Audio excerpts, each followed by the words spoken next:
All right, John, we made this joke about how many seats we needed, and we capped at 35, and I said, then we can brag that it was standing room only, Jess. You took a page right out of Mel's book. That's a good one. Well, you know, Mel has been my teacher before. All right, so it is my pleasure to introduce Dr. Jessica Scott. Her book, Home is Where Your Politics Are, Queer Activism in the U.S. South and South Africa, was published this year by Rutgers University Press. I am Tamara Denmark-Bailey, one of the facilitators of West Virginia Wesleyan College's faculty lecture series. Dr. Scott is my colleague at West Virginia Wesleyan College, and she's one of my friends. A travel friend, a lunch friend, just a dear friend of mine. Before that, however, she was one of my students, okay? I had just returned from a National Endowment for Humanities at Georgia State University that studied civil rights in the U.S. South and South Africa, and I was dying to teach someone, right? And I had Laurie Go's job at the time, which was called Intercultural Relations, and I begged and begged, because I taught before I came here, could I please teach this class? Can I please?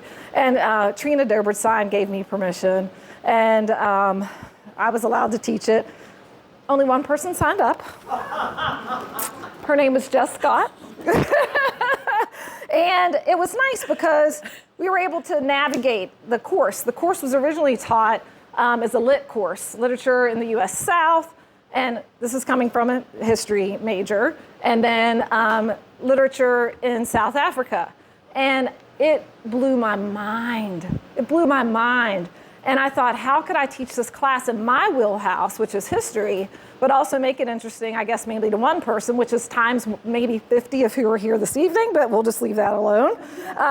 But she probably thought I had a little too much energy whenever we were teaching this class, because I do have a tendency to get a little overexcited. But she completed the class successfully. Long story that she informed me of that I'd completely forgotten, but you can ask her about that. And eventually she ends up traveling to South Africa. She came back bearing the equivalent of gold, frankincense, and myrrh, which was signed books by Sindiwe Magona, okay? Everyone she had written. And I had read, I'd say 2 or 3 at the time, but I'm telling you, I was gonna say only 3 people, me, Mel, and Jess know who Sindiwe Magona is, but apparently Abby does. So there are 4 of us. Maybe one of these days we will teach some Sindiwe Magona whenever we get a chance. But honestly, this was a fangirl moment for me to see somebody take something I love, travel, and even think about me. It makes me tear up. I remember Mel saying, she has books for you. We were literally in the Kroger aisle where the organic food is. And I remember thinking, I can't wait to get these daggone books, right? This is so exciting. It was like Christmas Eve. So again, fangirl moment number 1, okay, full circle moment number 1. Soon Jess would begin her studies, which naturally led to the writing of this book. One of the gifts of working at a small liberal arts college in your backyard is that we know each other and we understand the importance of our work. And the dean at the time, Boyd Creasman, granted sabbatical to Jess, which allowed her to conduct valuable research essential to this dissertation. Upon her return, Boyd invited her to share her work that eventually would become this book at a campus-wide lecture. Tonight, Jess is here to share this book with all of us. Full circle moment number 2, fangirl moment number 2. Before Jess hops into the discussion of this book, I'd like to take a few minutes to talk about her journey. So Jess, you want to join me? Yeah. All right. So welcome, Jess Scott.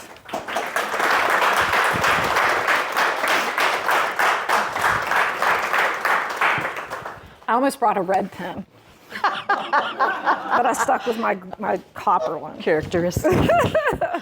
All right. So one of the things I think, and especially as honor students are here, I think it's important for you to understand our journey as students, but also as in graduate studies and then our professional careers, because we were you at this time.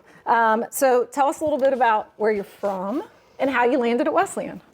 Yeah, and I'm also gonna retell. I didn't know we were doing all that, and I'm gonna tell that story from my memory as well, because I have students in here, so don't be too generous. I'm not gonna embarrass you.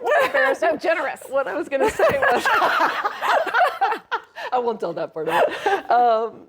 what I was going to say was this is a celebration of the book, the book that I've written, but this is actually a fangirl moment for me.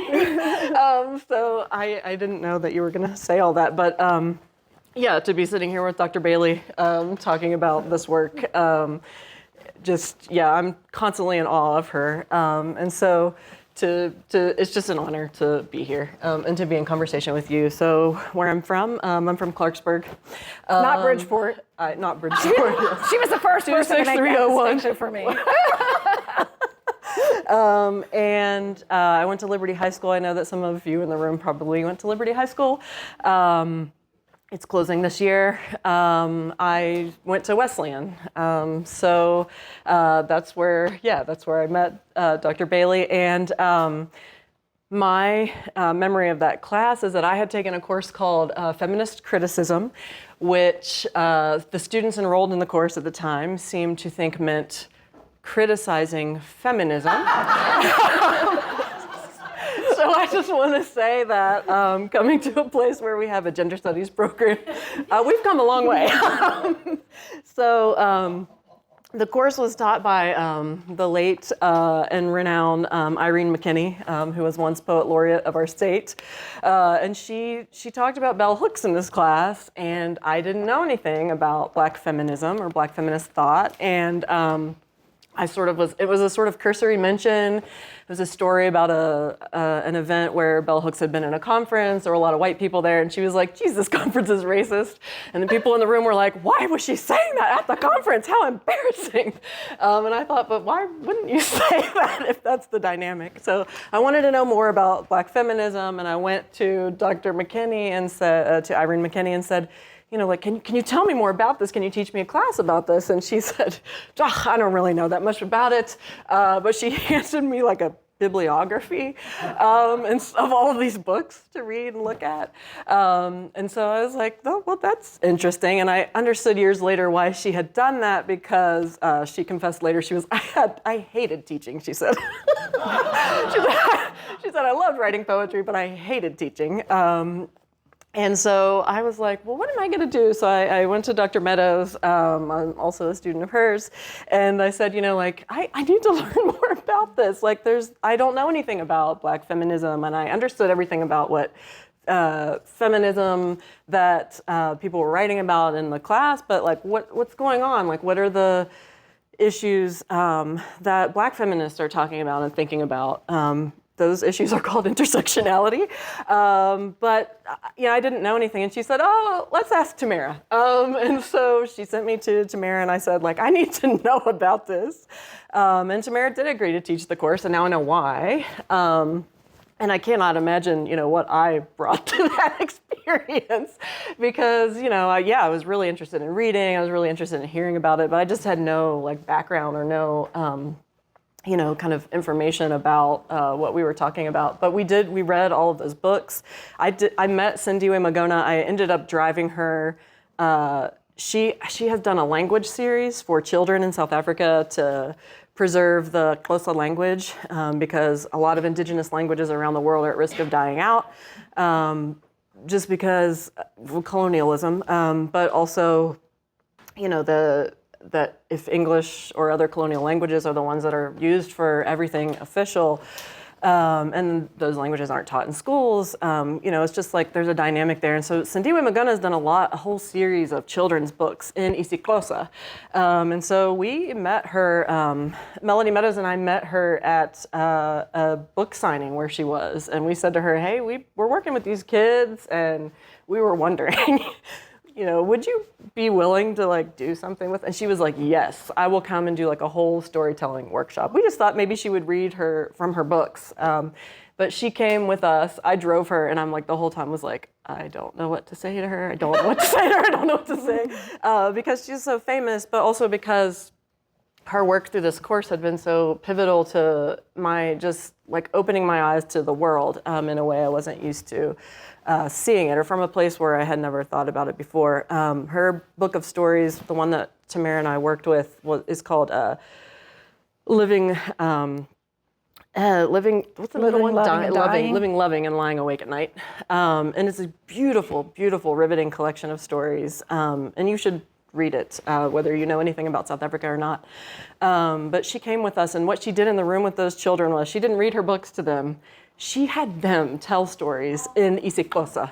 And so she was the kind of impetus for the storytelling, and she got them started, but they told the stories, and she had them talking, and we couldn't, as volunteers from the US with no facility in isiXhosa, we couldn't do that. And so it was amazing. It was just amazing to meet her and to see her interact with these children. And yeah, what I wanted to say about this book is that this book would not exist if I had not had that class with Dr. Bailey. So it changed my life through the study of that material. That I ended up going on this journey and getting an education outside of the country, somewhere I'd never been, in an environment I was completely unfamiliar with, because she had connected me to that place before I ever went there through literature. And through a film. I will never forget that film that we looked at, the Madam's film. Oh, God. And, when I went there, I was really like naive, and I had a lot of, strange and sort of like, typical like white do-gooding ideas. But I wouldn't have made the connection with this space, which I do consider my like political home, without having taken that class with you. So talk full circle.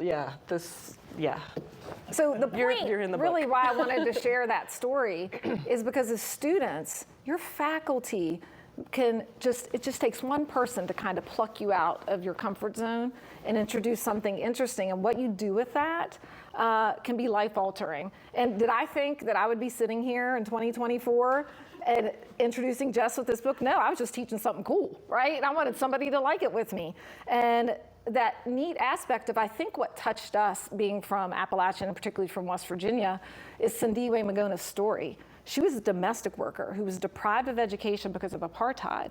And that woman came to Georgia State as a part of the UN because she was selected out of South Africa to represent women writers. And then they sponsored her tour throughout the United States, Europe, and she made a difference in this kid from Appalachia, from West Virginia, who randomly applied to this NEH because I thought it sounded cool. And I thought I wanted to go to graduate school. And I'll just take this. And it ended up being civil rights in the South, US South, ended up being a focus of my study. So space in that kind of way, where you're from, your neighbors, the way, and Jess talks about this in her book, the politics of your geography makes such a difference in the things that you know. And that's why I feel like it's easy for us to write about those things and teach about those things, because we kind of have a lay of the land. We still get shocked sometimes. But that moment of having that connection and having a student express interest is a neat thing. So take that,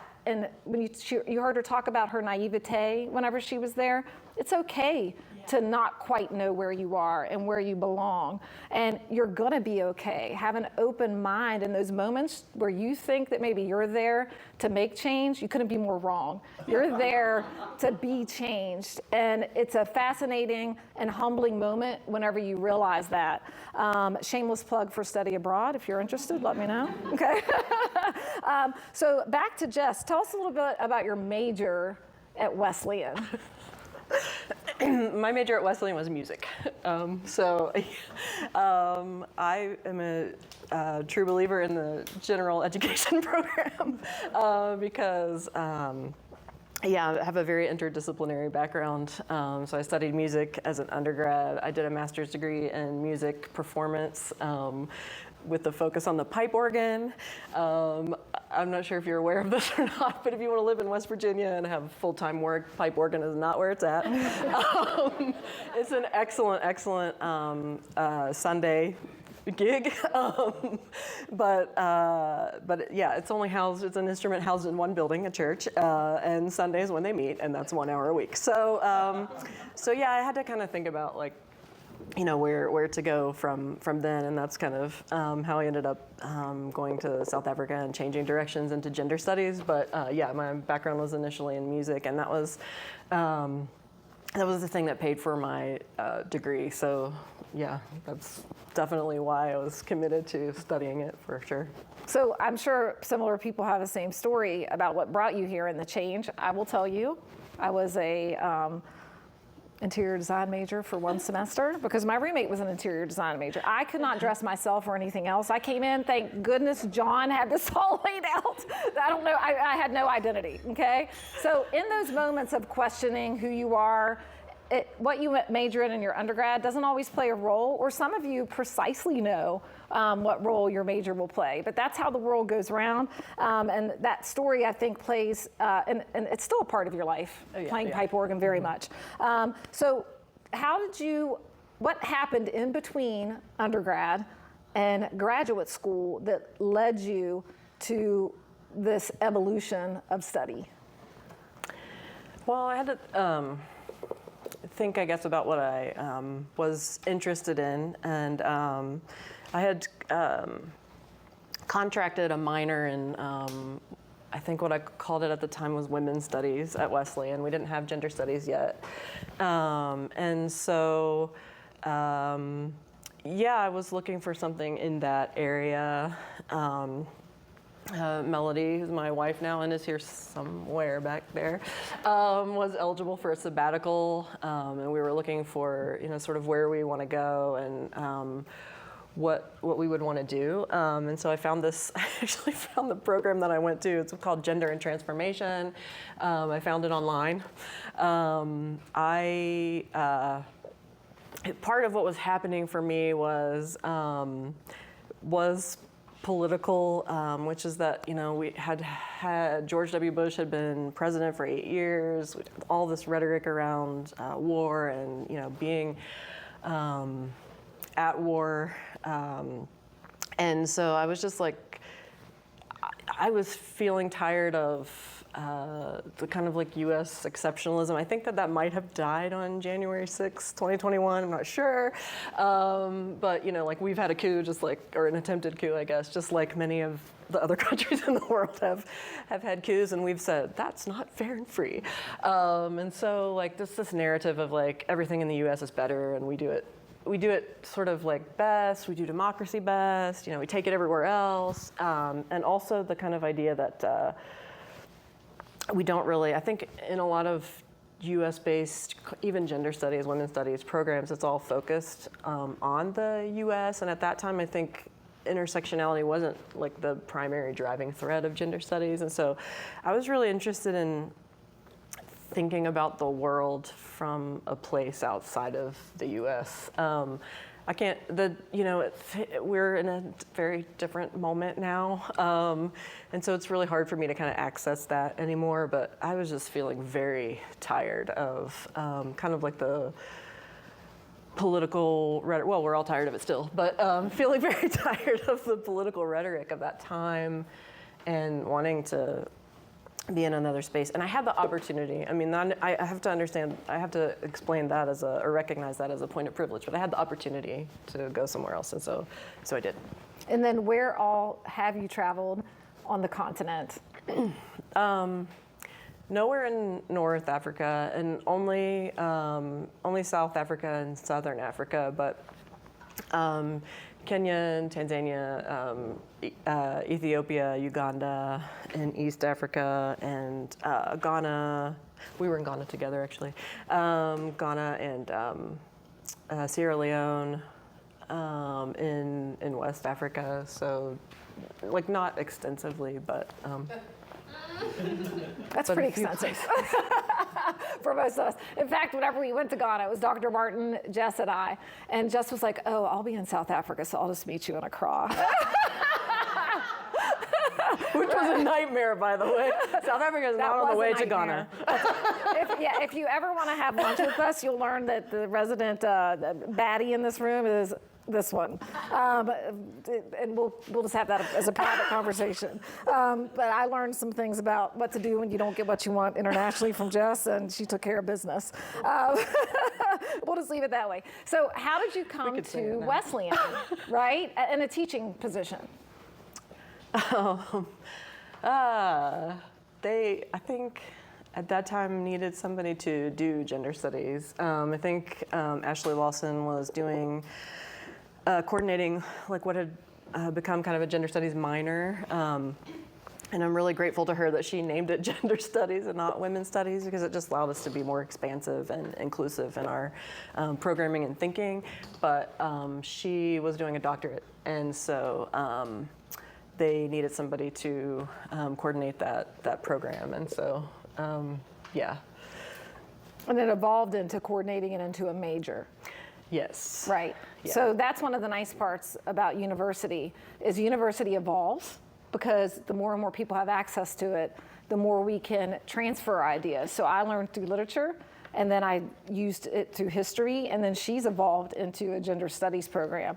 So the evolution of academics is as much a part of this story as it is about your journey through curriculum here and your journeys that you'll take as a result of that. And then tell us how South Africa became, and Cape Town specifically, became the hub of your doctoral studies. I was at the African Gender Institute, which is at the University of Cape Town, and I worked really closely there with Jane Bennett, and I still work with Jane Bennett. We're talking about writing a book together, and she hosted me over the summer at the African Gender Institute. They're changing from gender studies, the name of the academic program, from gender studies to African feminist studies. And yeah, the connection with her was actually, I had done a master's degree there, but to pursue tenure at Wesleyan, or to have, to put it in other terms, to have job security at Wesleyan, I needed to have a terminal degree, which is like the final degree in your field. And so I spent a lot of time talking with Jane about how to make that happen. And the South African system is much more closely related to the British system than the U.S. one, which is, the U.S. one you have to do residency and you have to be like on a campus and do research from there. But in South Africa, you do a very extensive research proposal, which I could work with her through email on building, and that's part of your application. And they decide whether they can supervise that and develop that proposal with you into a project or not. And so she guided me through that process. We did that. And so a lot of it, the US piece of this book, I was teaching full time and I was driving on the weekends. Every weekend I was going to an event like in Atlanta, in Charlotte, in the very opening thing happened at a conference in Louisiana. So every weekend that I had free, if anybody was my student at that time, I apologize. But like during the week it was like teaching, and on the weekend it was just driving. And I always thought maybe a backup job for me could be like, if teaching didn't work out, could be like, long distance truck driving. That is not going to happen. No. So yeah, I was doing a lot of driving on the weekends, every weekend that I could be gone and at an event to record and observe and just take it in as ethnography. I was doing that. So that's what the US side looked like. And then, again, thanks to Boyd, I was able to take a leave of absence for a whole semester and be gone like from January to July. And so the two pieces of this book are very, the quote on the cover is really appropriate because they were two really different experiences. There was a group that I got connected pretty closely to in Greenville, South Carolina, called the Gender Benders, and that was a group of transgender organizers. I guess they became organizers. Really, they were just like transgender folks, a couple, like 3 people who were like, gosh, there have to be other transgender people here in Greenville, South Carolina. How do we find them? And so they launched this Facebook group, and they started getting, and they have like 300 plus members now. And so like I connected with them pretty closely, but still, I mean, Greenville's like 6-7 hours from here. And so I wasn't able to be like in their space all the time. And so the experience of working with people in the US and working with people in South Africa looked very different. In South Africa, I was there in Cape Town all the time, and so I volunteered for an organization called Free Gender, and they weren't really part of my research, except that I interviewed like the founder of that organization. I didn't interview anybody else from that organization, but through volunteering with them, I got into all kinds of other events that I never would have even known about or been able to access because I was giving time and resources and energy to them. And part of that meant just driving Funeka Soldat wherever she needed to go. So like I was just driving her every day. And she's like, we got a meeting to go to. And I'm like, oh, okay. Well, who's this with? Oh, well, it's with the Hate Crimes Committee, which, is like the Minister of Justice is the one who's on the, and this is a meeting of like all of these really important organizations. I was like, oh, okay. That will be useful for me. Thank you. But she just needed to get there. So it was a qualitatively very different experience, interviewing and talking to people in the South, in the US, than it was being in South Africa, where I could kind of be embedded in the context like all of the time. Which feels like a little bit the opposite of maybe what it seems like it would be, but it was very, very different in terms of like the two experiences of doing research. But yeah, working with Jane was what kind of kept me connected to UCT, and I kind of considered other programs, but I thought I really just learned so much from her that I'd really just rather work like at that level with her, doing the kind of supervision of the research. Okay, so in closing here, so she can talk about the book a bit more intimately, notice her attire. It's gorgeous, okay? But whenever you walk across the stage, she has the flyest gown, right? In terms of graduation, it's bright red, it's gorgeous. And then the last thing I want to say, you can tell I'm an aesthetics person, even though I told you I can't dress myself. I appreciate other people who can. You often don't get to pick the cover of your book, and you would think if you wrote the darn thing, you'd get a pick. And sometimes you get lucky, but you should, if you ever meet an author, ask them about the cover, because they usually don't get to pick, but you were impressed by the selection of the cover. Oh, I have a story to tell about the cover. I had to fight for this cover. The first cover that they sent me, I did not like, and I have witnesses here who can attest that we sat around, 10 of us sat around the table like, this is not the cover. Nope. And I wrote back to the editor, and she's like, well, I'm sorry that you and your 10 friends don't like the cover. And I was sort of like, just because I'm in Appalachia, it doesn't mean, just because I'm in West Virginia, it doesn't mean you can talk to me like that. But we went back and forth on that quite a bit. Actually, Crystal Brown is in the room, was involved with trying to like dream up other options to kind of show them and be like, this is more what we want. Like, this is more, the thing is not going to work. And maybe you think I only have 10 friends, but those would be the first 10 people to buy this book, so I'm not sure. I'm not sure you should dismiss them so quickly.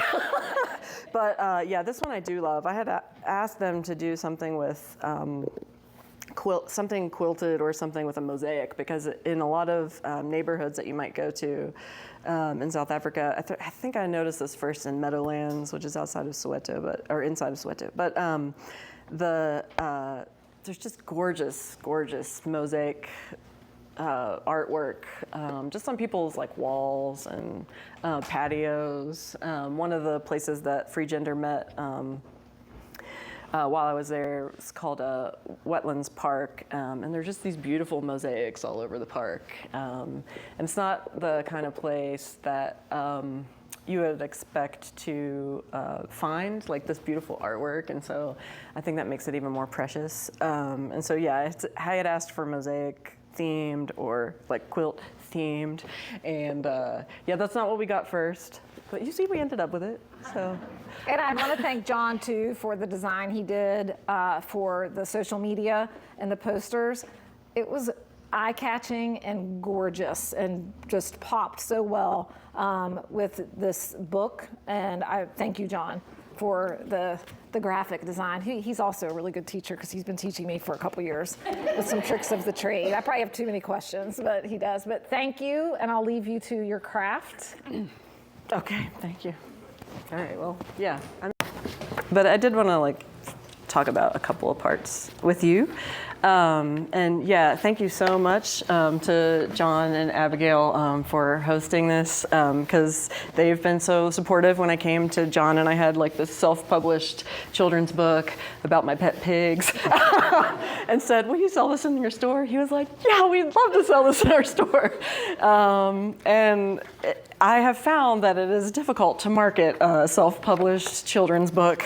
And so I'm so appreciative to both of you for your support, and so appreciative to Dr. Bailey, wherever she went, for thank you, for being willing to engage in conversation with me, but also to support the process of just kind of getting the book out there. This is a sort of birthday party for it. So it had one in South Africa, but this is the West Virginia / U.S. South one. I probably should say a word about that, because some of you might be like, West Virginia ain't in the South.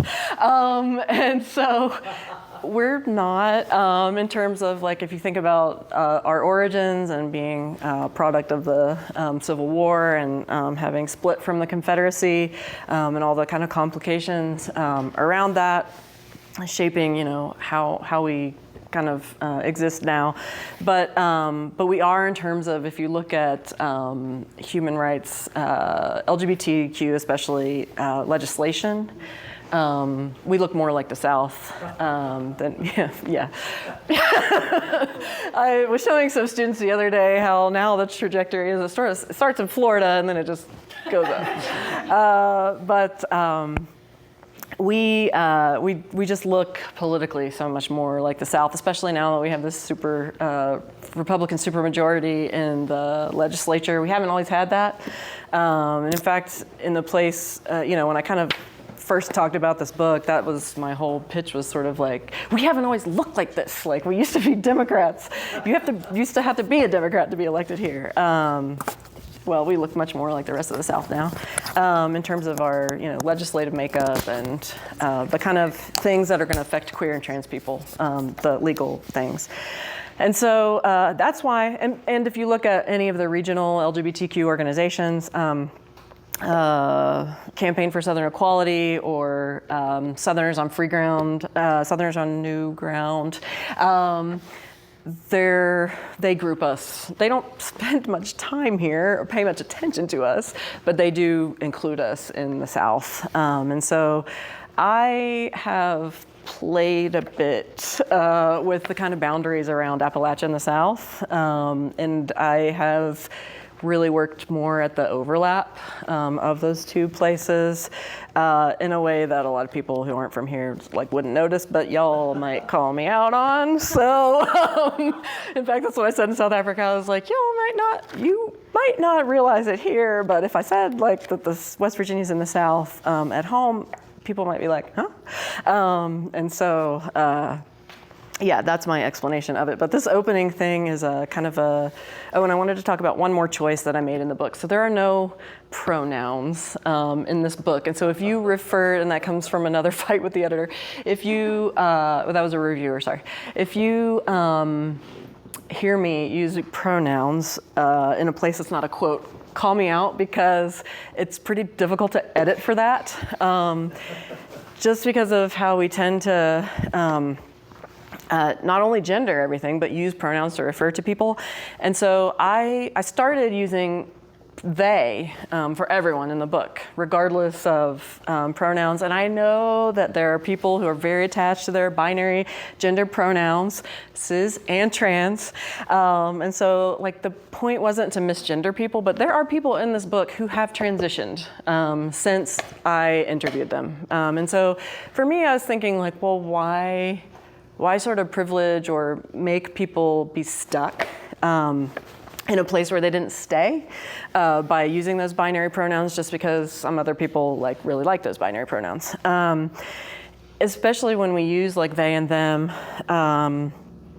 for people that whose gender we don't know. And there were a lot of people, the writers that I quote, like, I don't know them personally. And so the reviewer was like, but on their websites, they have their pronouns. And so I was like, okay, fine, I will just take out the pronouns. So I did, I just took them out instead of using they, them, because the reviewer was sort of like, well, I don't know, like some people like are very clear about their pronouns and I don't think you should. So I was like, okay, I'll just take them out.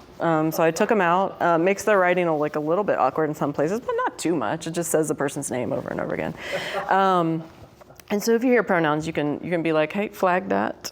I should have brought my sticky notes. I didn't. But anyway, like that's a choice I made partly for that reason, because I didn't want to stick people with a gender and like assume that they had to stay there.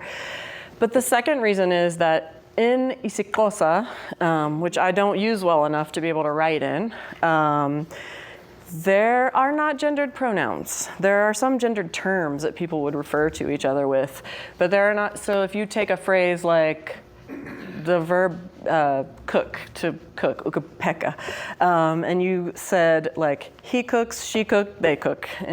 He cooks, they cook. In English, in Isiklosa, that would just be upeka, upeka.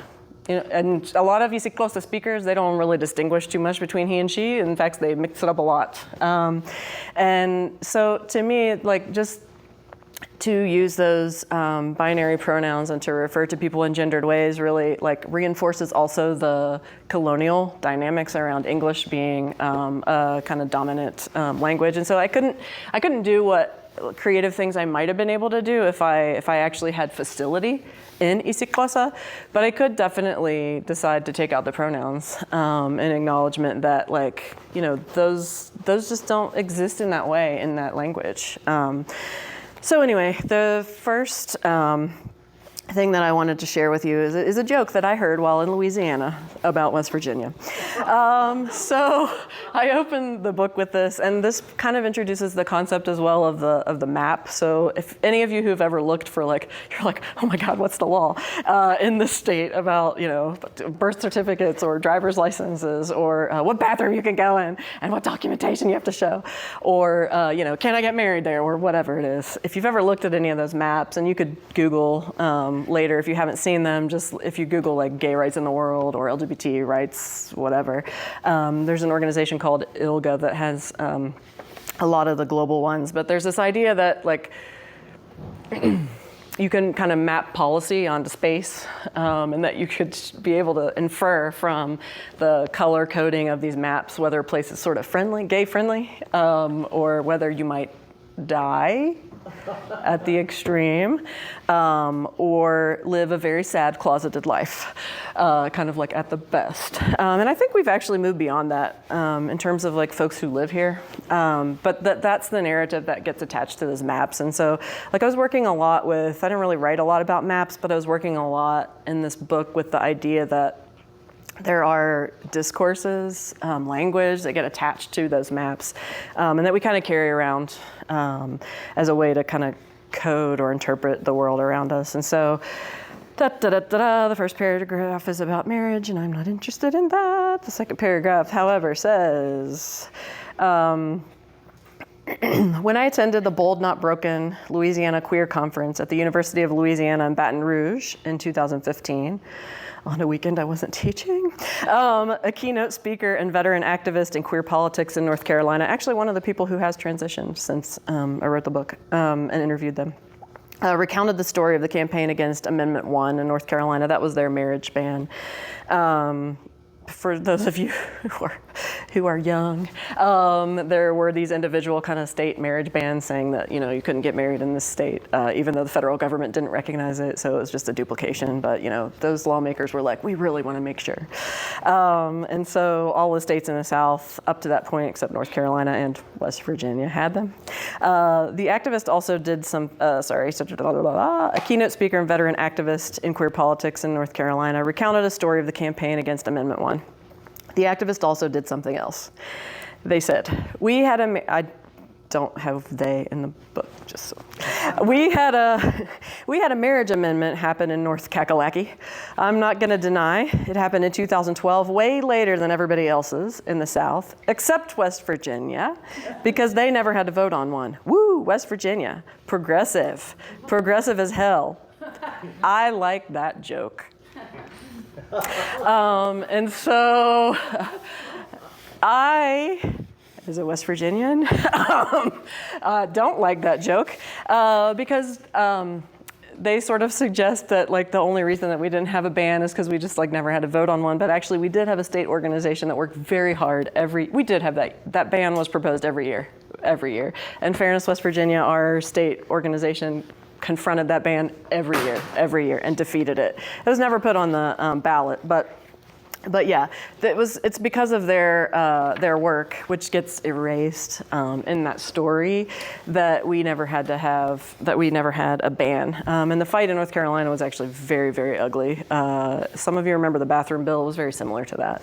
And so like that's the kind of thing about space that happens. But then I want to take you to the Great Lesbian Farmer Takeover of Rural America. That's in chapter 2. If any of you don't know about that, I was actually interviewing the person who kind of was organizing this program through a series of programs in the USDA. So the USDA had decided like, hey, Obama has said like, we kind of want to stand behind these principles of non-discrimination against LGBTQ folks, even though like we don't really have that in federal law yet. We do have that in employment now. The current Supreme Court ruled that we have employment protection now. So yeah, I don't know, but anything can happen. But which is also another point of this book. Anything can happen anywhere. But the USDA was doing this series of kind of like listening sessions because they were like, hey, you know, like queer and trans farmers might not know that they can access services from us because, you know, we've probably not been the most welcoming to them. So maybe we should like put it out there that like if you're gay, we're gonna like give you some money to help support your farming. And there's a farmer in Randolph County who's benefited from that. I know her, but they were just doing these kind of like rural like listening sessions, and I didn't get to go to any of the rural ones, unfortunately. I didn't know about the West Virginia one before it happened, but I did go to one in Atlanta, and I met the person who was coordinating this, and what happened was I was surprised to learn, I was in South Africa like watching kind of like news stuff, but Rush Limbaugh picked up the story of these USDA listening sessions and turned it into like, they're sending the lesbians to take over the land. So watch out. And all of these news stories that I'm gonna reference here, because most of this is just like a kind of culmination of stories and headlines that were spun off of Limbaugh's kind of rhetoric around all of this, and they were accompanied by these hilarious graphics. In fact, I wish I had realized I would have put them on the screen, but like they're just like these women who are like wearing flannel, you know, and you're just like, yeah, okay, oh yeah, okay, maybe. It's kind of, the part of the reason that I wrote about it here was I was like, wow, these interviews I just did are super relevant to this story. But another reason that I wrote about it is because like the liberals thought it was as funny as the conservatives did. And, you know, as the conservatives thought it was threatening. And so it's like the idea that there would be queer and trans farmers was as foreign to like liberals living in New York and wherever else, that as it was to the conservatives who were like, these lesbians are coming to take over our land. And the liberals were like, oh, that can't be true. Lesbians don't know how to farm, you know, and it's like, have you ever seen a farmer in West Virginia? Like, whoa. But anyway, so this is the section that's called the Great Lesbian Farmer Takeover of Rural America. The series of summits hosted by USDA to expand their outreach to more populations in rural America was amplified into a conspiracy to take over the last frontier of conservatism. It's characterized that way by liberals and conservatives, by various right-wing blogs before drawing the national attention of conservative media figure Rush Limbaugh. Rush Limbaugh's strange and surreal, it's a quote, reaction to the announcement of the summits was critiqued by Dan Nosowitz in a piece for the Modern Farmer website. Nosowitz reproduces what Limbaugh said in a talk radio show about the summits. They are trying to bust up one of the last geographically conservative regions in the country. That's rural America. So in case you all didn't know, now you know. So here comes the Obama regime with a bunch of federal money, and they're waving it around, and all you got to do is be a lesbian and want to be a farmer. I forgot to say that all of this happened in a very different time than the one we're living in now. So so he continues. Nosowitz, continues. There are many obvious things wrong with this line of thought. One is the strange obsession with gay women. All of the blogs and Limbaugh specifically reference lesbians, even though the USDA is extremely clear about this being an event for the entire LGBT community.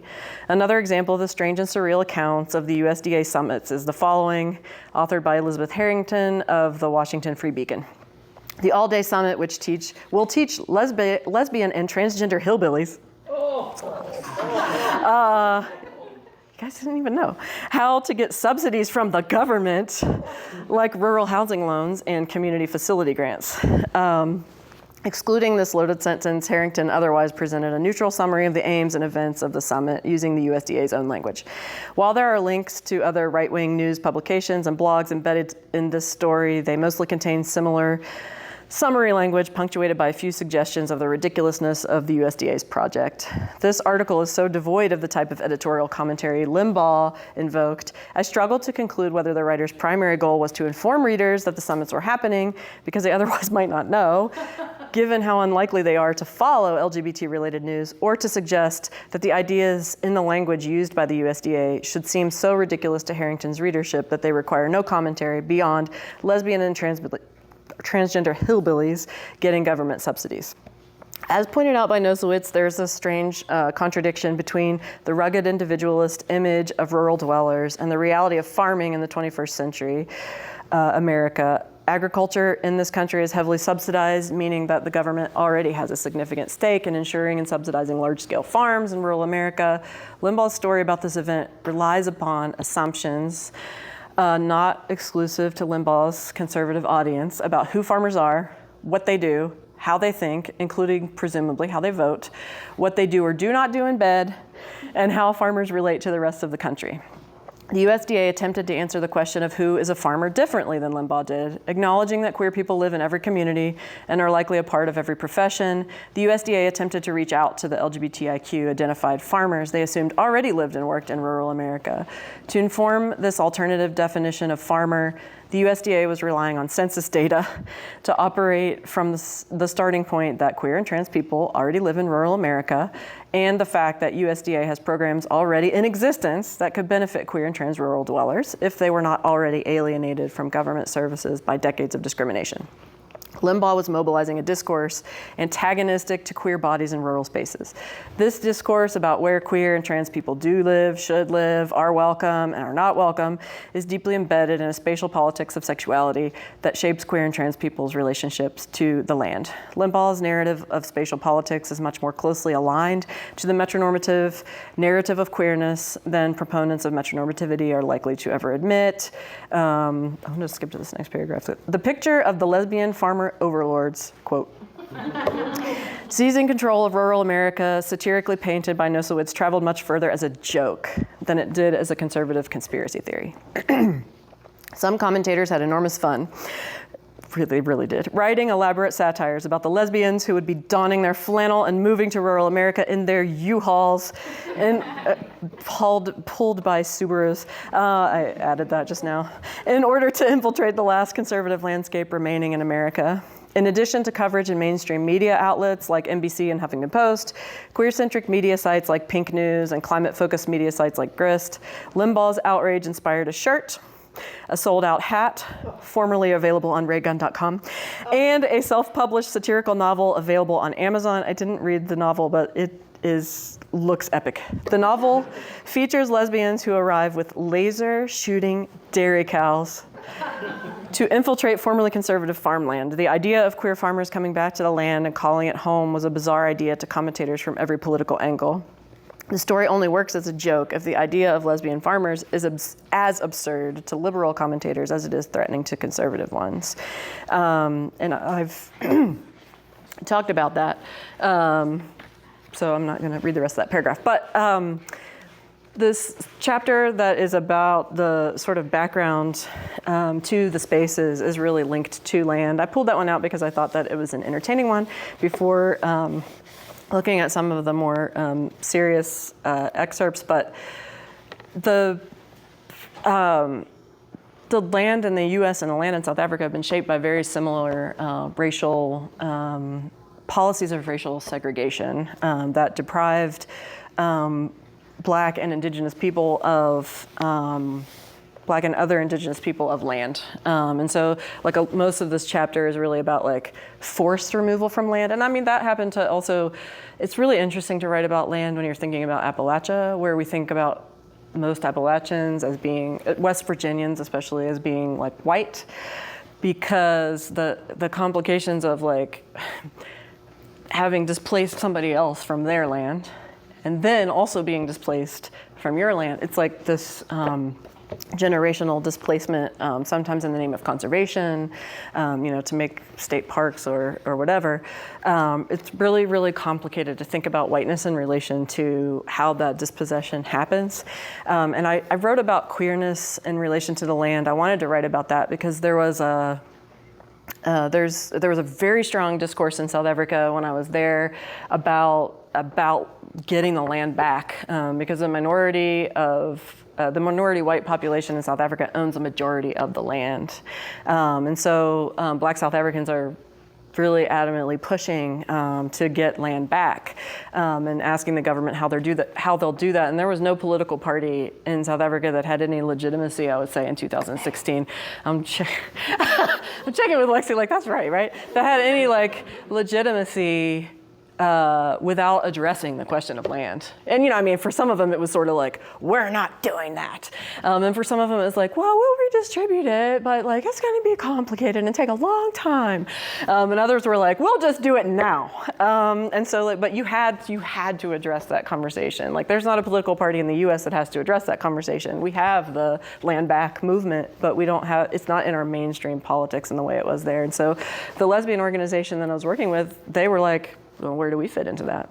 Like, if you're going to give land to families and you see family as like man, woman, even though South Africa has way more progressive laws than we do, they were sort of like, how is it going to happen? Like, where do we fit into it? Are we going to be erased from this? And so land was really important. And I thought that needed to be, if we're going to talk about like rural, queer existence, and we're going to talk about like how people have been removed from land and dispossessed of land, like that had to be center of it. But I don't think that queer people have been removed from land in quite the same way. So I refer to that as alienation, because we have been encouraged. It's like, go to the city, right? Like, you don't like it here, go somewhere else. Go to the gay states. Go to Massachusetts. Go to California. And so it's like that is a kind of alienation from your home. And so what this book is really about is, how to like care about your home, even when it's not easy, and how people are doing that every day. And so I'm going to skip a bunch of things that I had picked out here. One of them, but I will tell you about one of my favorite ones very briefly, which is that when I was in North Carolina, some of the events that I went to there in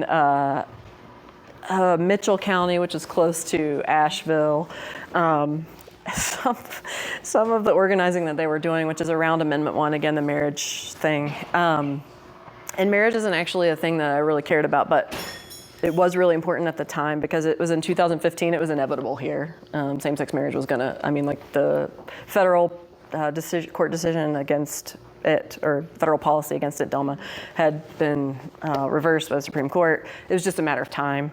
And so that was all happening here, and that was like very new for us, you know. South Africa, it was 10 years old. And so it was like coming up on the 10th year anniversary. And so it was like really, really important in both places. People were talking about it, thinking about it. And people in North Carolina were just wounded over Amendment 1. Like, you could not be in a room with people without them talking about like how betrayed, heartbroken, bitter they felt about like how Amendment 1 had played out. And so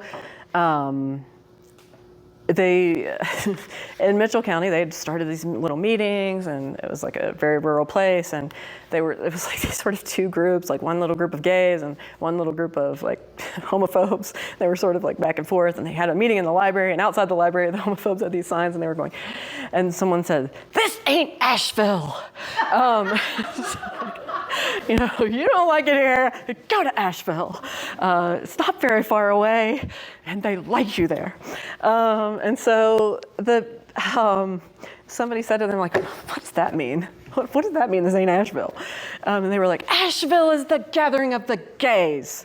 Like, you don't like Mitchell County, we don't want you meeting here, shut down your meeting, get out of the library and go to Asheville. That's where they love you, in Asheville. And so I wanted to just look, maybe two more, okay, briefly, okay. So the one that I wanted to read about South Africa has partly to do with language, and it also has partly to do with hate crimes. The people that I talked to in the US were not thinking about hate crimes the way that people in South Africa were thinking about hate crimes, especially for Black lesbians in South Africa. Hate crimes have just been really, really awful part of the organizing that they've had to do and the way that they've had to like try to protect their safety and their communities. And that is part of a bigger dynamic of gender-based violence that is really bad in South Africa. And so there's a lot of conversation with folks about this, but so this deals with, that's your trigger warning, this deals with hate crimes. One of the way that metronormative practices become most apparent is through the urgency characteristic of an approach described by Joseph Massad. He's a Palestinian gay a queer theorist, wonderful queer theorist and thinker. He describes it as missionary, this urgency. Garth, who is the transgender, and all of these names are pseudonyms, is the transgender founder of an organization that works on transgender representation in the media in South Africa, spoke to a dynamic around urgency that Garth found troubling. Garth described urgency as something that justifies the colonizing presence of researchers from one place who arrive in another place. I have no doubt he was talking to me. Looking out from the metropole in the direction of out-of-the-way places. Those are two terms that I use that I will describe more later, maybe if you want to hear about it. The more urgent you appear, the more functional you are. Garth tells another story. They say, I didn't say they in the text. In fact, that interpretation here is the opposite. It just means that you've never been patient with a crisis that we've been dealing with for beyond our life before our birth. And you could think about apartheid is very tangible in that statement, I think. So I think there's something, those clashes, I mean, sometimes I just delete request because this is not going to work. Purely from the point of view that there is still this notion that people want to come and do something. So they want to come and report on, or they want to come and do something about something. And I just think, don't you have problems in your own country? I know that was aimed at me like 100%. And the only reason this person consented to an interview with me is because like my best friend founded like the original, the first transgender advocacy organization on the African continent. And there's a lot of reverence for her. And so I know that that was directly aimed at me, as it should have been. But I think the idea of like trying to understand the space here and to respect that space has been very difficult for organizations, because sometimes we have to push back and push back very hard to ask people to back off. End quote. Urgency in Garth's account belies an inability or unwillingness to recognize and commit to confronting historical injustices that have staying power. For Donna Haraway, very cool feminist biologist, staying with the trouble is necessary to sustain cross-species survival and build more livable futures. This is the type of sustained commitment that will be required to address not only queer and trans antagonism, but the deeply intersecting inequalities Makao Mutua, a Kenyan legal scholar, identifies as realities that are ignored and obscured by the prioritization of much human rights work. Working for the transformation of all kinds of inequalities, from housing insecurity to hate crimes to addressing the structural causes of poverty, takes a kind of commitment that urgency cannot often sustain, because it means working against entrenched historical factors, from the normalization of capitalist exploitation to the architectures of racial segregation. A view from the periphery foregrounds the persistence of crises. In queer activist work at the geographical periphery, being patient with a crisis that we've been dealing with for beyond our life, beyond our birth, communicates not only an awareness that crises are not new, but also a recognition that because violence is ongoing, work against violence requires sustained commitment. This is a kind of sustained commitment that cannot afford a fizzle following the initial urgency. I want to be clear that in writing critically about urgency, I'm not suggesting that violence, harm, and death of queer people is not an urgent issue. It is. The organizers I spoke to, however, seem to have a sense that folks who bring urgency from outside of their context to address a single or even multiple isolated incidents do not understand what it means to have to live in the same community. Survivors of violence have to live in the same community with the family of the perpetrators of that violence, and sometimes even the perpetrators of the violence themselves.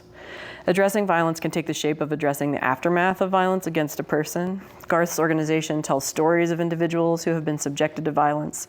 In the telling of those stories, there is a hope that the organization's efforts will translate into a better community dynamic for queer and trans people in those communities in the future. Whether responding to or working to prevent violence, any attempt to build safer communities for queer and trans people requires building relationships. Relationships cannot be built with urgency at the center because they require staying with the trouble. And there's a couple of stories, oh no, there's a couple of stories that are just brief, yeah.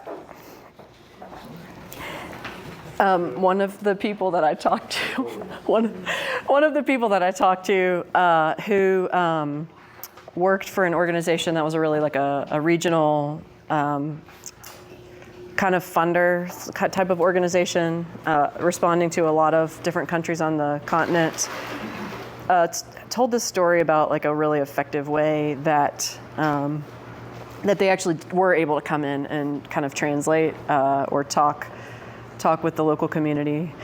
One participant spoke about a community-based intervention in an area where there had been a hate crime. The strategies for addressing violence in a community setting that Andile, a young Zulu-speaking activist, speaks about employing below are strategies that rely on knowing how power operates in the community.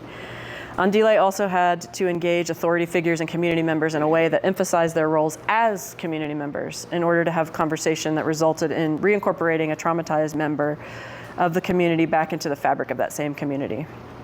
This is a quote, this is an extended quote from Andile. There was a lesbian identifying lady where she was victimized, their pronouns, and I think her ex-partner was killed because she was a lesbian and raped and killed. So my director gave us a task. What can we do there to change the mindset of the guys there? So we told her, let's have a soccer tournament. It was 2010. The World Cup was hosted in South Africa in 2010. Everything was about soccer. We said, we're gonna have our soccer tournament with the opening game. We got a group of guys. They brought in their kids. We said this should be a group of guys as soccer players, but it should be their kids coming to play so they could teach their kids about LGBTI. We got a few drag performers to come into the township, but for us to do that, we first had to engage with the chiefs. So we came in that way and we workshopped the chiefs. We got them into a tavern, like a bar, which is in a township. We sat them down, we bought them beers. We talked about these things and things changed. Things changed and mostly we managed, and she lives there, the partner. Very happy in the same township. And so it's like that, where we change the people who have power over people first and talking their language. We have to talk to people in their language and in their level. So yeah, that's the challenge we've been having, especially with funders. Funders think that mostly in our developed country, everybody knows English. Yes, the people in the room might all know English, but they might not want to be engaged with you in English because firstly, you come in as a gay man. Secondly, you're coming in with English, with something that they think is foreign, and then you're going to be talking it in English. Not only, this is end quote, not only is the language of funders laden with foreignness, it is also difficult to imagine a line item in a funding organization in New York City being approved as beer for chiefs. Based on Ryan Thorison's account of the International Gay and Lesbian Human Rights Commission's relationship with organizations on the African continent, in fact, approval for such a line item would be virtually unimaginable. However, Andile is clear in this example about what facilitated the success of this event and allowed a woman who had been victimized to continue to live very happily in the same township, where the mindset of the guys there had changed. Emphasis on conversation, a focus on building relationships, prioritization of the language that a community itself prefers to speak, and understanding that there are multiple ways to approach a problem resulted in Andile's organization providing a queer person the tools they needed to feel safer in their community. The foreignness of the LGBT rights language can also cause miscommunications when its meanings are not established before conversation about those rights are facilitated. David, who works for an international organization and office based in Johannesburg, speaks to the role that language can play in misunderstanding among audiences who may use a set of vernacular terms to refer to LGBTIQ people and concepts that don't register in the colonial English lexicon of LGBTI rights. David says, and so our language is imported. The language of LGBTI is an imported language. If you go into communities and you talk about lesbian, gay, bisexual, transgender, and intersex people, often they have absolutely no idea what you're talking about, but they know they don't want it. And so my experience recently in Malawi with a group of religious leaders was, we talked for an hour about LGBTI people and how we should respect them, the Bible, all of it. And one religious leader stood up and said, you know what, one day when we encounter these LGBTI people, we will treat them well. So I then realized that I was talking to them about LGBTI and they were envisaging something totally foreign. So I had to go down to the activists who none of them were out. They were all closeted in their communities. So we had to call a pause to the session, take the activists to a very safe space and say, I know you have discomfort with it, but what in the local languages are the words to describe lesbian, gay, bisexual, transgender, okay? So most of them I can't pronounce, David says, but it doesn't matter. We'll write them down. I take the flip chart back into the room and I say, I really apologize. I got it all wrong. I just assumed that we all understood the same thing. But the people that I'm talking about aren't aliens from another world. They're actually right here. They're in your community. I'm sure they're in your community. They're a part of your congregation.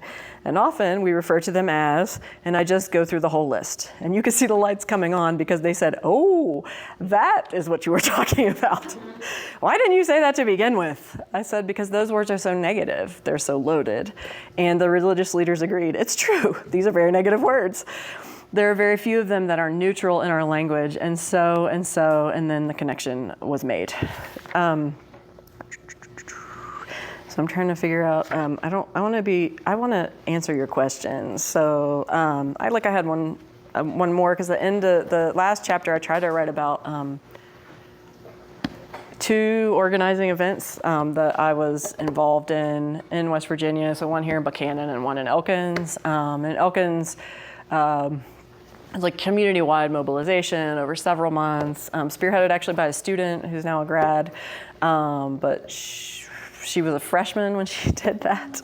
She learned that there was no protection in housing and employment at that time. Now we do have the employment protection, but still not the housing one. But she realized that there was not that protection from discrimination for LGBT people. And I think a lot of people were sort of like, yeah, that exists. That has to exist, right? Like that can't be legal.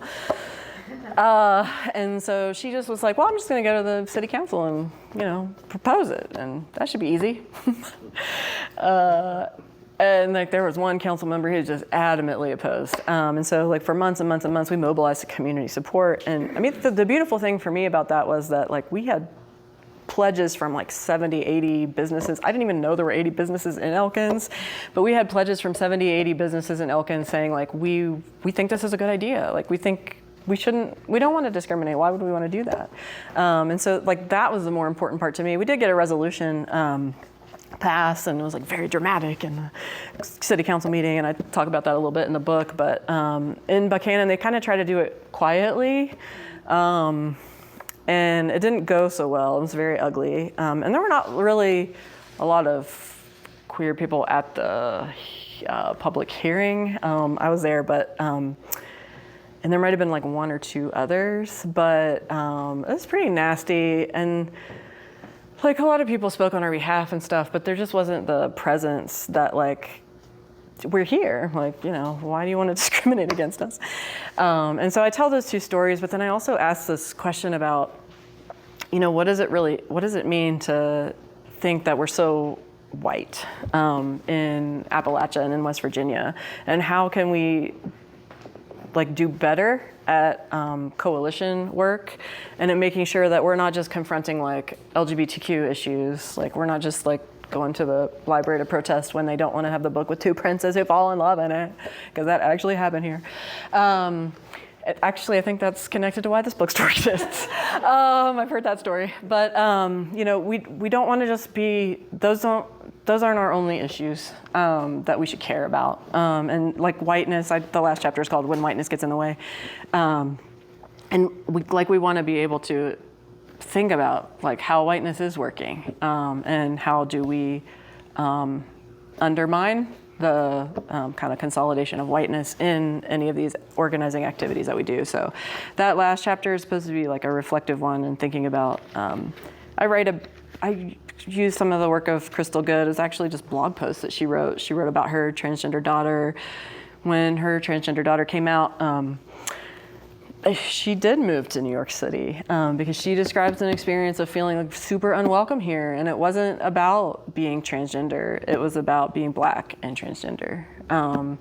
And, you know, when I read that the first time, I was like, well, I'm not like that. And I had that like really defensive kind of reaction of like, well, I'm not, you know, why is she talking about me? Like, I'm not like that. I didn't do that.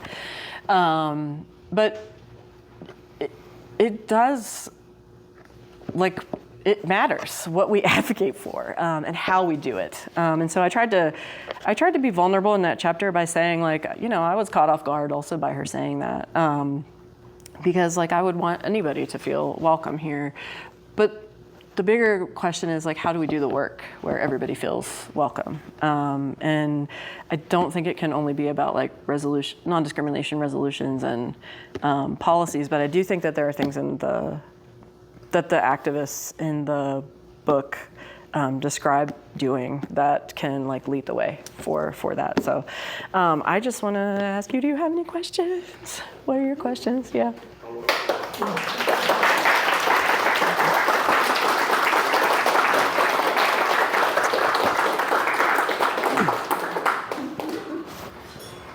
How long was the writing process?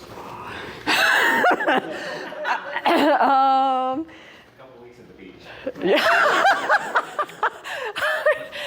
One of the rounds of edits I did do a couple weeks at the beach. Actually, was I writing the rest of the chapters? Yeah. Okay.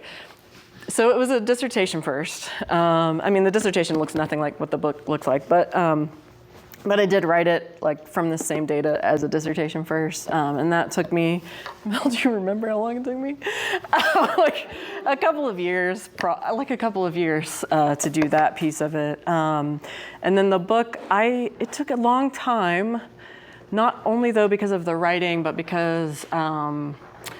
So the first, my proposal was kind of like 3 chapters, and so I submitted those 3 chapters, and then there was a funny thing that kept happening, and it happened every time, so I could tell it, but like there would be American readers, and so like the press was very like, oh, we want to have like, we have to have like this American reader, and we have to have like a South African reader, and we have to have, and so I was like, that's great, let's do that. The American readers always found issues with it. And the South African readers were like, this is it! You know, like, they were like, yes. So the South African readers, they like got it. Like, they got what I was saying big time. And the Americans were like, well, you sure? And I think that speaks to like what I was saying before about like how the lens that you use to like look at the world. Like queer cultural life is dominated by American kind of, like it's American like ideas that shape what that looks like, and they're exported to the rest of the world. But so that kept happening. The first time it was like one reviewer was like, don't publish, and the other reviewer was like, publish, and then the other one's like, I'm not sure, maybe some rewrites. And so there were several rounds of reviews, which took probably 3 years. And so like every time that happened, yeah, Evan's right. Every time that happened, it would be like this frantic like rewriting, and then I had to write the 3 new chapters. I do think I was writing new chapters when we were at the beach. I took my laptop to the beach. We were camping at the beach. I'm like sitting in Evan's car, like with my computer like connected to the battery, and I'm like typing. And then Evan's like, okay, the sun's out, the sun's gone enough that we can go to the beach. It's like, thank God, put the computer away, make sure I didn't get sand in it. And so it was like that, it was a really hectic process of revision, I feel like. But that second chapter, I'm super proud of, the one about land, because I just wasn't writing that way when I did the dissertation. And I think, and I kind of just put all the stuff like at the South African review system is also really interesting. It's not like where you sit before a panel of people that you've been working with like the whole time that you're a PhD student. It's sent to people who don't know you, but who have been published in that field, like a real publishing process. And so like 2 people that I quoted extensively in the, and probably one I should have quoted more extensively, in the dissertation, like they're the people who evaluated it. And like that decides, yeah, whether you pass or fail. So it's more like real publishing, but it's, you know, and which one's better, who knows, but, because they also don't have beef with you. Anyway, they don't have the capacity to have beef with you. They don't know you. So, you know, that process was like an interesting one, but the review process for the book was, at that time I just sort of sent it out. We just sent it out to the readers. There was no background about either space because I was like, well, racial segregation. One had like LGBT legislation, positive LGBT legislation in the 90s. Same-sex sexuality, I don't know if y'all know this, wasn't decriminalized in the US until 2003. So like, that's all you need to know. Have at it. And then one of the South African readers was like, I feel like there should probably be some background about the spaces. And that's where that second chapter came from. So some of it's, so that chapter, I feel like having the time, I'm sorry, this is a really long answer to that question, but having the time to sit with it and really think about like, if I'm gonna give a background to these 2 places, what really matters? And to me, that came to be land.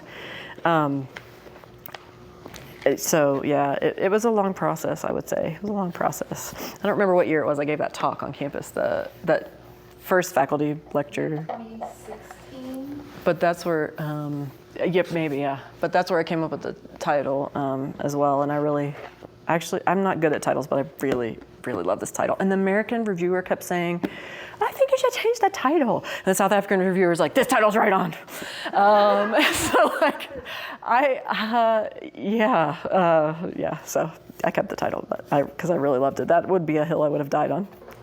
But yeah, other questions? What other questions do you have? Yeah. Through all the work that you describe in the book, it sounds really exhausting, and I'm sure it was rewarding. How did you preserve your own sense of energy and purpose throughout all of that? And self-care? I think the promise of friendships, really, because I think really I started on this project. One thing I was going to say to those of you who are, you know, young, either going to go into grad school or maybe have already done that, is like you got to care about what you're writing about, and this pisses me off.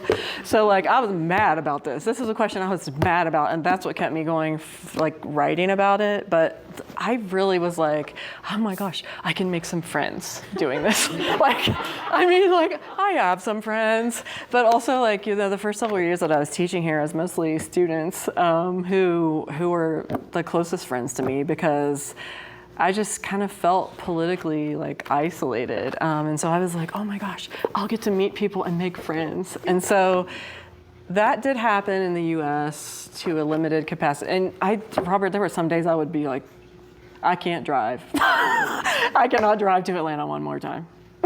Like I just can't, I can't do it. And so it was really tiring. I don't know how I did that. But in South Africa, like that was such a energy-giving space to make the kind of relationships that I was able to form there. And so it was like, I got to be a part of like everything that they were doing, even though, and you know, like if you think about, another thing is like, you know, thinking about gender studies has this beef with objectivity, right? Like we just don't believe in it. And part of that's because like whoever's, you know, you're the person who's like doing the thing, like you can only know what you know. And what other people know that you know, learned. And so like being in a space where I didn't understand what was going on half the time because people were speaking Xhosa all the time. I mean, Funeka does not, I didn't tell this story, but it's in here. She, first time she asked me to do something, I said, you know, can I come to this meeting? Can I observe? I'll record it for you. Record it on a audio recorder that I had with me. And she said, yeah, sure. So I came, and then she says, you know, she starts the meeting, and it's all in Xhosa, all of it. And like it was all about the Marriage Act because it was 10 years old, and so like I knew what was going on. A lot of that language, that legal language, is in English. I sort of knew like what he was talking about as he was talking, but there's no way I could transcribe that. But she kept asking me, you know, and I'm thinking I'm off the hook, right? Like this is not in English. I'm off the hook. She's like, Jess, when are you gonna have those? When are you gonna have those minutes? I'm like, huh? Like how? How am I gonna do that? When are you gonna have those minutes? I don't know. So I had to sit down with a member of the organization who listened to the recording, told me in English, and then I transcribed it. And I got those minutes made, and I think that's what like got me through the door of being able to spend time with this organization. But like I was part of everything they were doing, even though I couldn't even understand a lot of what was going on. And so like those friendships were really like the things that kept me, made it possible to keep going. Other questions? Yeah. Well, I don't really have much of a question, but I just wanted to say that I'm really excited to read your book. Thank you. I'm not from here. We're here, my mom and I, doing like family history research. But where we live in Southern Maryland is very conservative and a pretty liberal state. So a lot of what you're talking about, I can identify with. For example, we had a friend, my husband and I had a friend who was a farmer, a transgender farmer, and they and their spouse moved to another state that was more friendly. Wow. Even though our state is blue, quote unquote, our area is not. And last year at one of our high schools, last school year, we had a teacher come out as transgender, and they were essentially bullied out of their job and now are moving to the other coast. So what you're saying about, you know, your home is where your politics are is extremely true. And my husband and I both considered at some point when we were younger moving out of our area, but decided that we needed to stay because we needed to reflect the way that we, you know, think it should be and try to make it better. And so I really appreciate you putting this out into the world, and it's nice to see in other rural areas that, you know, there's some commonality there. Thank So, you. Thank you. Thank you for that. I think kind of building off of what that guy was saying, is there any hope for a queer revolution in Western Virginia? Starting here tonight. Right this second. Emily, I'm just gonna say the one you make. That's what I'm gonna say to that. My cousin has a question for me. First of all, I have a statement to make and a question. Okay. I just wanted to say it was the coolest I felt in a long time today when I was on my way here. Somebody asked me where I was going. I was like, I was with my cousin. She's talking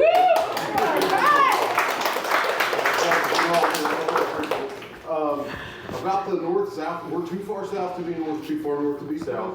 And if you want to say all four directions in one statement, we're actually located right now in southeastern, north central West Virginia.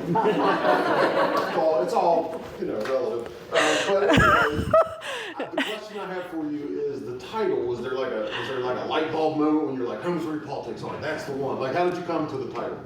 Geez, I don't remember. I don't remember. I was doing that talk, and I had to have a title for that talk, and I don't remember how it came up, but I just loved it and then I got so mad when those reviewers were like, I think you should change the title. I'm not changing the title. So yeah, it's one of the few titles that I really love of work I've done, but I don't have one. So another cousin of ours also described that sort of north-south thing. This is Mary. She moved to North Carolina, and I love this, but she said to me that some people were saying something to her about the South, and she's like, I am not from the mother effing South, because she's from West Virginia, and I was like, well, according to my... Lexi, did you have a question? I have lots of like deep cuts, dissertations about publishing questions that we'll address another time, but... we have to have ever food for that. Oh, yeah.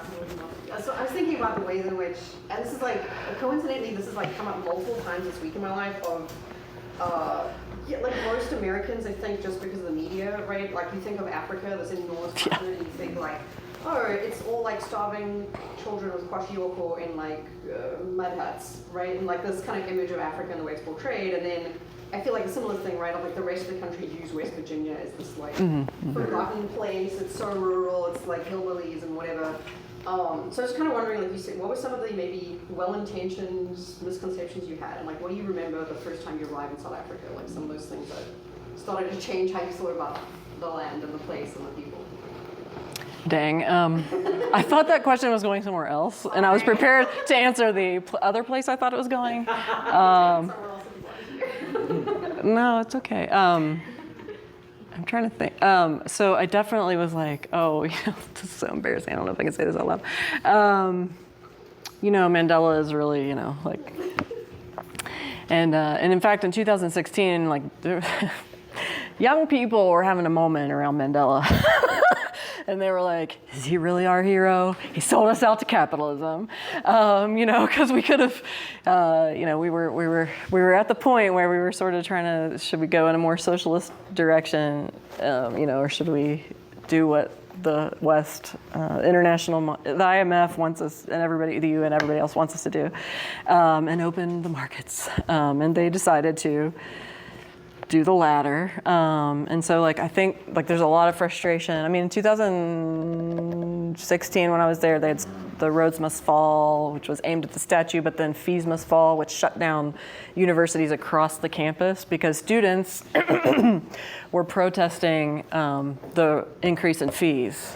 And they said they were really advocating for free education.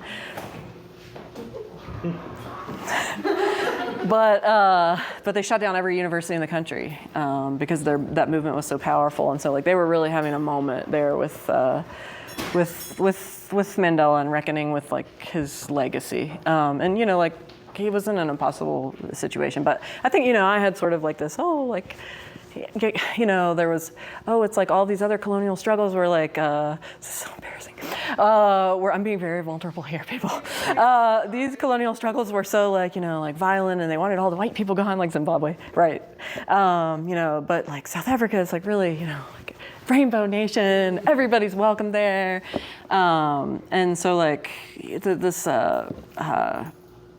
I don't know that I would have called it like post-racialism, but the idea that, like truth and reconciliation means everybody's getting along now and all that kind of stuff. I think that's the naivete that I would think of. And then I remember very specifically, Mel and I, that year, this woman works harder than anybody I know, but I think that year she wasn't expecting to go, she was expecting to be like a volunteer in her sabbatical, She was gonna volunteer with this organization, a really cool organization that houses girls who have been living on the streets. And they come in off the streets and they're just wild. And then, they settle down and they get enrolled in school and they go back to school and all this stuff. But in the meantime, you have to kind of get them used to school. So there was this like morning school thing. She was having to do like South African education for kids. One week there was an infant in the room.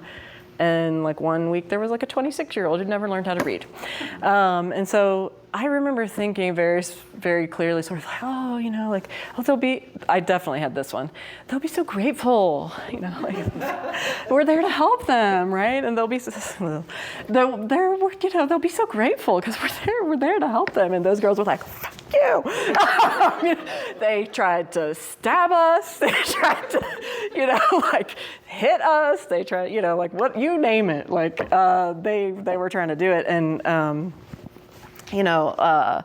so it's like just those things of thinking that, like, oh, people are going to really be grateful for your help, and that kind of, what do they call it now? Volunteerism. That kind of, I mean, we were there for a whole year, which actually, it was a learning curve too, to say goodbye, because these kids saw us every day for like a whole year. And I interrupted myself when I was telling the story about Mel, but she showed up there and, she's like, I'll file papers, I'll sweep up in the office, I'll do whatever as a volunteer. They said, our education director has just resigned.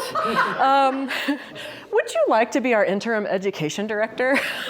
So in the morning, she's doing, education for all of these girls to try to get them ready to go back to school. And there's all just different, she was South African geography, South African history, basic English, basic math, all this kind of stuff. And then in the afternoon, we were tutoring their homework in a different place. And then our favorite project was in another area. That's the one we took Sindiwe Magona to, but kids would go there after school. And so I think we did a lot of stuff at that time that I wouldn't do now. Like we always rode public transportation, which like a lot of the people who were there, white people who were there from other countries, wouldn't do. And we did that even, we would be like the only white people on the bus. And these grannies, they would be so sweet, and they would be like, do you know where you're going? Like, are you going to the right place? Did you miss your stop? And we'd be like, no, we know where we're going, and we were like, the organization, unfortunately, was still very segregated. And so like the childcare workers were all black and the administrators were all white. And we were like, but the childcare workers ride the bus. Like, why would we not ride the bus?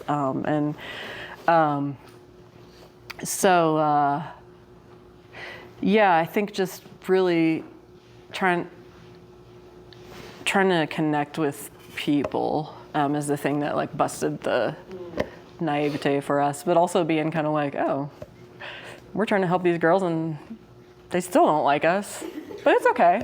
Yeah, like that's okay.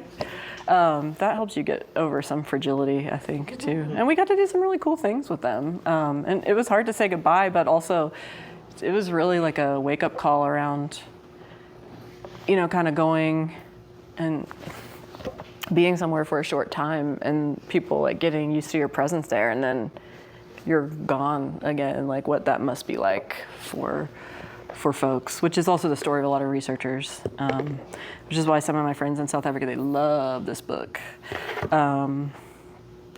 Because they're like, these are the researchers that came here and they did this, and then they left. And then they talked this crap about us. And so I feel like I'm trying to be like accountable to them in the book as well. I don't know if that answered the question or not, but it definitely embarrassed me. So, I mean, I embarrassed myself. So I think it answered the question. Any other things, or do I need to shut up? Going to sign some books. I feel like I've been talking for a long time. Abigail or John, do you want to give some instructions for the book signing?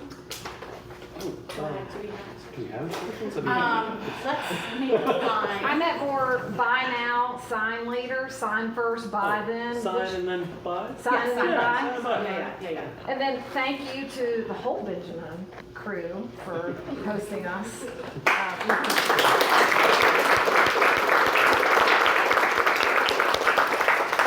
to have you sign mine first. Oh my God, no pressure.